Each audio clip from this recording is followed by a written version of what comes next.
Finally guys रीनीट 2026 का result release हो चुका है एंड किसी को एक्सपेक्टेड नहीं था कि रात के 10 बजे एनटीए रिज़ल्ट रिलीज कर देगा। एंड जैसे ही हमें पता चला हम सब भागे भागे के रूम में आए, सारे घर में जितने भी फ़ोन से सारे इकट्ठा कर लिए, लैपटॉप खोल कर बैठ के बार बार अपने डिटेल्स फिल कर रहे हैं, लेकिन ये एनटीए का साइट है जो खुलने का नाम नहीं ले रहा। रात के 12 बजे तक हम लोग ट्राई करते रह गए लेकिन एनटीए का साइट तो नहीं खुला।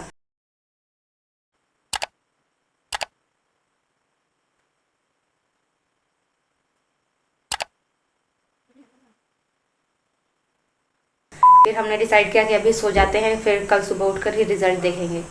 एंड जैसे ही हम लोग सोने गए वैसे ही मेरी बहन ने कॉल किया कि उसने मेरा रिज़ल्ट देख लिया है एंड फिर उसने मेरा मार्क्स और मेरा रैंक मुझे बताया। We felt so happy. तो इन नीट 2026 जो पेपर कैंसिल हो गया उसमें मेरा मार्क्स था 677 and in ReNEET 2026 I have scored 604 marks and the rank is 8680।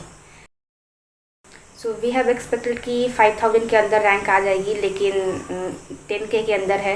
Not a big deal, क्योंकि इस बार का जो कट ऑफ इतना स्काई रॉकेट हुआ है, किसी ने एक्सपेक्ट नहीं किया था कि कट ऑफ 560 चली जाएगी।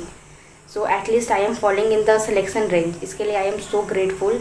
एंड जैसे ही हमें पता चला हम लोग जल्दी से भगवान जी के पास गए, अपने पूजा रूम में उन्हें थैंक यू बोला, उनसे ब्लेसिंग ली and we expressed a lot of gratitude to him because पिछले 4 साल से हम लोग इस दिन का इंतज़ार कर रहे हैं कि कब वो दिन आए जब हम भी कह सके कि इस बार मुझे भी एक गवर्नमेंट मेडिकल कॉलेज में सीट मिल जाएगी।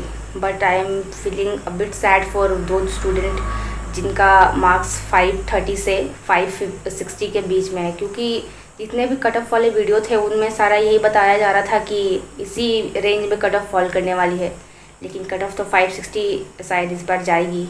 And I can feel you, कितना बुरा लगता है जब किसी चीज़ का आप आस लगा के बैठे हो और वो पूरा बिखर जाता है जब रिज़ल्ट आता है। क्योंकि पिछले 2 साल से मेरे साथ भी यही हो रहा था। मैं भी कट ऑफ वाले वीडियो देखती थी एंड वो लोग बोलते थे कि मैं कट ऑफ रेंज के अंदर हूँ, लेकिन जब रिज़ल्ट आता था तब I am out of the cut off range. I can literally feel you. बहुत बुरा लगता है, फिर कुछ समझ नहीं आता, क्योंकि आज जिस चीज़ का उम्मीद लगा कर बैठो और जब वो टूटता है ना तो समझ ही नहीं आता कि क्या करना है। बट एनीवेज भगवान जी ने इस बार तो थोड़ी रहम कर दी मेरे पे कि इस बार वो फीलिंग दोबारा से नहीं दी मुझे।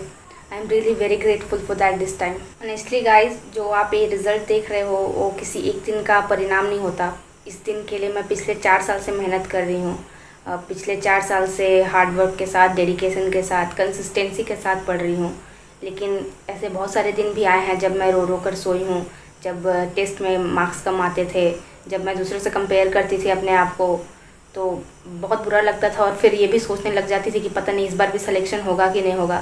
But God has been so kind this time कि at least I am following under the selection range and एक डिसेंट सा कॉलेज तो मुझे मिल ही जाएगा। So from here a very new chapter of my life is getting unfolded. So if you want to be a part of this family and proceed with me in this journey, so please subscribe to this channel. And if you have any question, so please ask in the comment section. I will definitely reply that.